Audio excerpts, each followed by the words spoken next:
শিক্ষার ভবিষ্যৎ নির্ভর করছে পাঠ্যপুস্তকের মানের ওপর। যেখানে উন্নত বিশ্বে পাঠ্যপুস্তক শুধু বই নয় বরং আধুনিক লার্নিং টুল, সেখানে বাংলাদেশ এখনো বইকেন্দ্রিক প্রথাগত শিক্ষার মধ্যে আটকে আছে। বাংলাদেশে বর্তমানে প্রাথমিক শিক্ষার্থীদের জন্য 4 থেকে 6টি বই সরকার নির্ধারণ করেছে, কিন্তু প্রাইভেট স্কুল ও কিন্ডারগার্টেনগুলোর শিশুদের হাতে ধরিয়ে দিচ্ছে 8 থেকে 12টি বই। এই অতিরিক্ত বইয়ের চাপ শিক্ষার্থীদের সৃজনশীলতা নষ্ট করছে। শিক্ষকরা অভিযোগ করছেন, নতুন কারিকুলামের সাথে সামঞ্জস্যপূর্ণ প্রশিক্ষণ না থাকায় শিক্ষকেরাও পড়াচ্ছেন পুরনো ধাঁচে, ফলে শিক্ষা মুখস্থ নির্ভর হয়ে যাচ্ছে। ইউনেস্কো 2022 রিপোর্টে বলা হয়েছে, বাংলাদেশের 35% শিক্ষার্থী পঞ্চম শ্রেণী পাশ করেও পাঠ্যবোধে পিছিয়ে।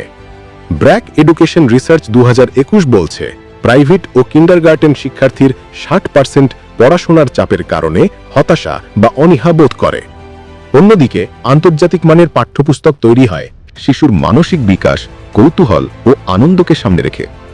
শিক্ষা সেখানে শুধু টেক্সট নয় বরং ভিজুয়াল, কুইজ, বাস্তব উদাহরণ আর প্রজেক্ট ভিত্তিক কাজের সমন্বয়ে সাজানো। ফিনল্যান্ডে একজন শিক্ষার্থী দিনে মাত্র 4 ঘন্টা স্কুলে থাকে, কিন্তু তাদের শেখা হয় প্র্যাকটিক্যাল প্রজেক্ট আর আলোচনার মাধ্যমে।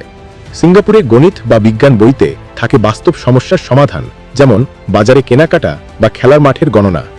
OECD পিসা র্যাঙ্কিং 2022, ফিনল্যান্ড, সিঙ্গাপুর শীর্ষে, বাংলাদেশ এখনো অংশ নিতে পারেনি।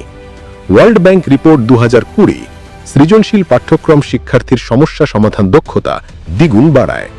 অতএব প্রশ্ন থেকে যায়, বাংলাদেশে যে পাঠ্যপুস্তক এখনো মুখস্থ নির্ভর ও চাপ সৃষ্টি করছে, তা কি ভবিষ্যতের প্রতিযোগিতামূলক বিশ্বে আমাদের শিক্ষার্থীদের টিকিয়ে রাখতে পারবে?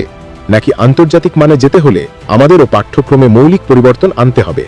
একবিংশ শতাব্দীর চ্যালেঞ্জ মোকাবেলায় দরকার বইয়ের বোঝা নয়, বরং আনন্দময় ও সৃজনশীল শিক্ষা।